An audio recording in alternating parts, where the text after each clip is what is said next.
Hello, everyone. This is Kripa Anand, and welcome to the Canadian SME Small Business Podcast. Today, we are dissecting the health of the modern workplace. In 2026, most organizations believe they are aligned with their employees, but the data tells a very different story. One marked by systemic burnout, information overload, and a widening gap that becomes the gap between ambition and the reality. So, joining us today is Chris Lee, Vice President of Employee Communications Practice at Gallagher.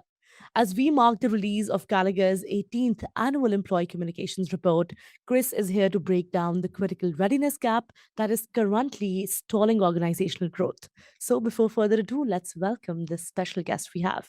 Chris, welcome Great. to the podcast. Such a pleasure to have you with us. Yeah, thanks for having me, Kripa. I'm excited to be here. Now, Chris, you're launching the 18th annual Employee Communications Report today.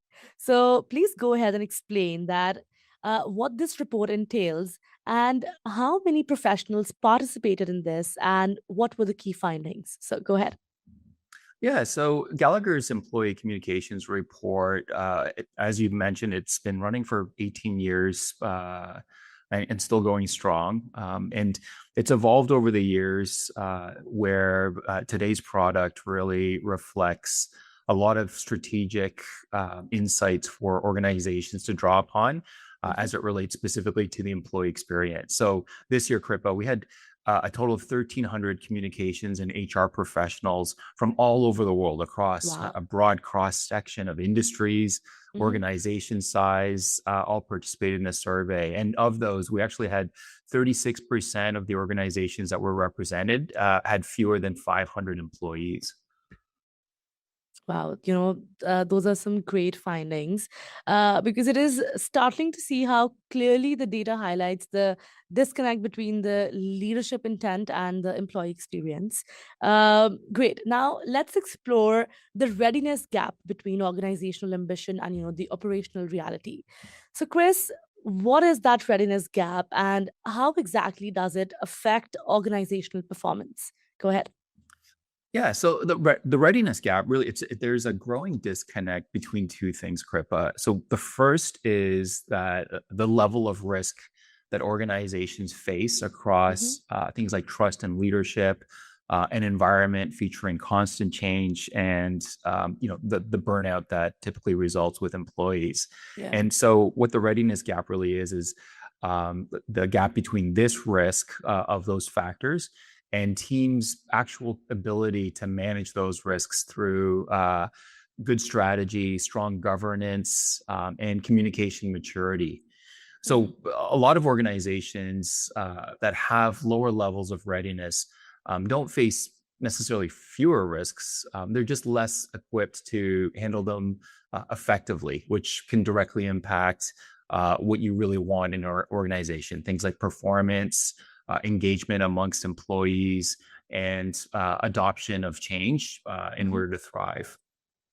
Well, definitely, that is very helpful because when ambition outpaces reality, the result is almost always organizational friction and failure. So that was pretty helpful. Thank you for sharing that. Now, Chris, next let's discuss how information overload specifically is driving systemic burnout across teams. So, how does information overload happen? Firstly, and how is it, contributing to employee burnout according to your perspective?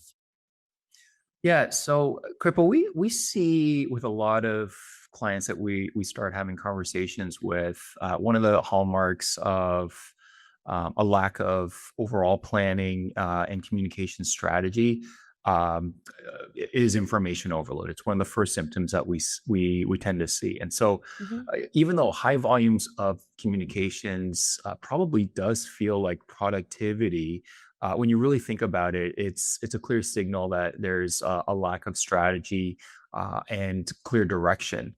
So Mhm. information overload, I think your instinct is right. It's no longer just an annoyance. It's the primary driver behind burnout. And so when your communication volume increases without being accompanied by relevance or targeting, your employees expend a lot of energy basically trying to triage their inbox instead of focusing on their jobs. And so Mhm. over time, that cognitive load can really lead to things like exhaustion, disengagement, and cynicism. So internal comms is often under-resourced.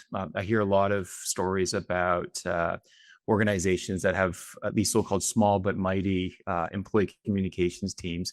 And so when they're under-resourced and time poor, what usually results, Kripa, is that they tend to be very reactionary, and communications then gets treated more like an episodic support function, as opposed to the part of the core infrastructure of your team and the ability to not just only optimize, but galvanize your teams with strong narratives that resonate with your people at a human level and can yield big time results. So, when you're in an environment where there's so many different pieces of information coming from all different angles and parts of the organization, sometimes it just feels like you're drinking water from a fire hose, where every piece of information is tied for first place. And Mhm. really, in practice, they really kind of all in place, because you're asking people to try to evaluate and think about the relative significance and urgency on each communication. And that on its own, that's what leads to burnout, because you're expending a lot of effort and energy on low value tasks. That's very well articulated and explained, Chris. So thank you so much for that. Before we go any further, here's a special message for all of our listeners, especially to all the leaders watching. Stop confusing communicating more with communicating better. If 83% of your people feel overloaded, you aren't informing them, you're paralyzing them. Burnout is a systemic design flaw, not a personal weakness. Your job is to curate, prioritize, and protect your team's focus. If your current communication strategy isn't directly helping them do their work, it's just noise. And it's costing you your best people. So be aware and take care of this to all the listeners. Coming back to you, Chris. Definitely, I completely agree with what you said. And also, we have to treat employee attention as a finite, right? Precious resources that need protection. Now, moving ahead, let's look at why clear AI governance is essential as organizations adopt new tools. Uh, with now AI coming into the picture, AI governance also holds a special place in the conversation. So I'd love for you to share, Chris, what did the report reveal about the responsible AI use and communication specifically? Go ahead. Yeah, no, thank you for that. And it's obviously an important question that a lot of businesses are thinking about right now. Yeah. And the employee communications report is pretty clear. AI it's not a shortcut to maturity. We found in our survey that 75% of organizations are still ad hoc or kind of discussion only. So teams that do have that strong governance and strategy are using AI to generate insight, measure impact, whereas teams that don't have that level of governance are using AI really just to draft faster, which a lot of times actually just reinforces weaknesses. In fact, AI really amplifies whatever maturity already exists. So if you're already a mature team, AI is going to certainly enhance the capabilities of your workforce.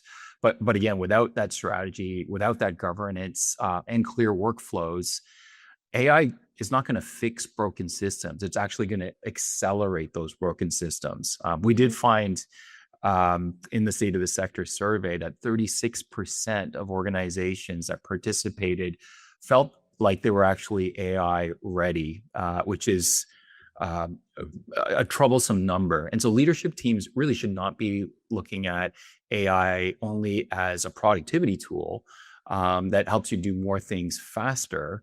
I think the best leaders are going to understand that they should be looking at it more as something that's going to free your best talent to spend less time on transactional and executional things, Yeah. and more time thinking on high value things like thinking strategically, creatively, and imaginatively about the potential for your business.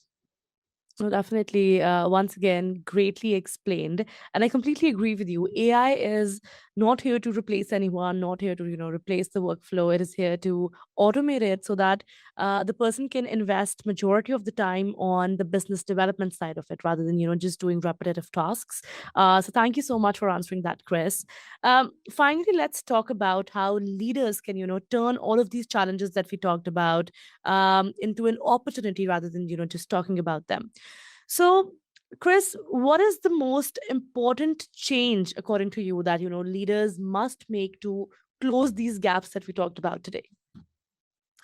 Yeah. So leaders, I think an important starting point, Kripa, is that leaders should really stop treating communication as an output and start treating it as infrastructure, like I was talking about before. I remember I spoke at a conference a couple of years ago where the audience was internal communications professionals.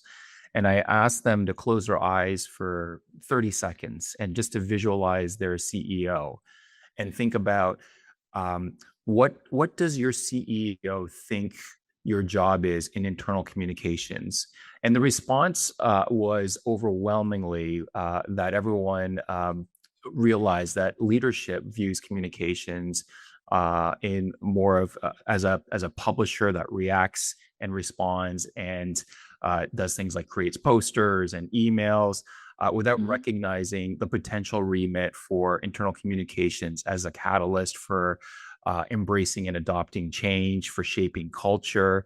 And so I think the most important shift for leaders to help close these gaps is understanding what I like to call big C communications and not little c communications, Mhm. but big C communications where you're focused and have a plan for what the employee experience is going to look like with respect to these communications. So this means codifying, socializing strategy, making clarity a shared organizational asset rather than something that just lives in people's heads.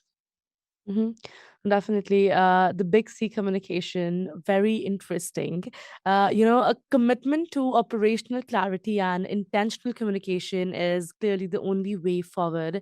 I'm loving this conversation, Chris, and definitely I'd love for you to be back for another exciting episode where we could, go into deeper details. But for now, before we let you go, if there's one last final piece of advice that you'd like to give to organizations who are facing low trust and burnout, what would you tell them and why?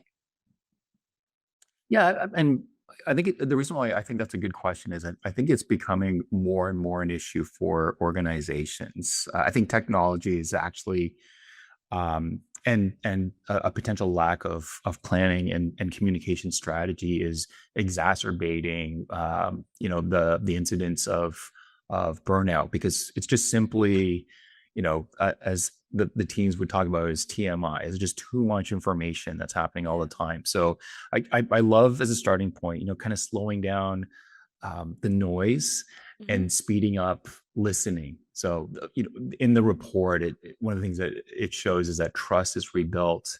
And I loved how you said, I couldn't have said it better myself, Kripa. It's not about more messaging, but through relevance, human connection, and visible follow through. So this means actually fewer messages, clearer Yeah. narratives, better Mm. manager and enablement, and more face to face listening, especially during times of change and upheaval. So, Right. personally, I think it's time to create a business case for resourcing the employee experience as a way to enhance your employee value proposition, building a strong talent brand, and thinking in more courageous ways about, what could it look like to build a game changing culture where you're really resonating with the human behind the employee, because when your experience is so strong, you won't have to rely as heavily on compensation alone to recruit top shelf talent. Hmm. You'll start to create the conditions for an environment where each time you post a new role, you're attracting more than just people that are out of work or can't stand their current job. Your brand becomes so strong that people are looking for and seeking out an opportunity at your organization just to get the chance to join your team, and they won't be as sensitive to the compensation alone. So, Mhm. really, I think we're at this really interesting time in human history as AI starts to narrow the specific type of talent that's needed to thrive in an AI empowered world. I think it's critical to build an employer brand that will help you compete for this shrinking pool of talent. Again, great thoughts there. That is also a great reminder that meaningful communication is the highest form of respect that you can show to your people. Chris, it was such a pleasure having you on the show. Thank you so much for being here and sharing your thoughts with us. Thanks so much, Kripa. All right, that was Chris Lee from Gallagher, a vital masterclass on why your communication strategy is either the engine of your growth or the cause of your burnout. To all the listeners, thank you so much for tuning in to the Canadian SME Small Business Podcast. Be sure to subscribe and visit CanadianSME.ca for more resources. A very special thank you to our podcast partners, UPS and ADP, our HR partner, for their ongoing commitment to empowering small businesses across Canada. See you guys in the next episode. Kripa Anand signing off.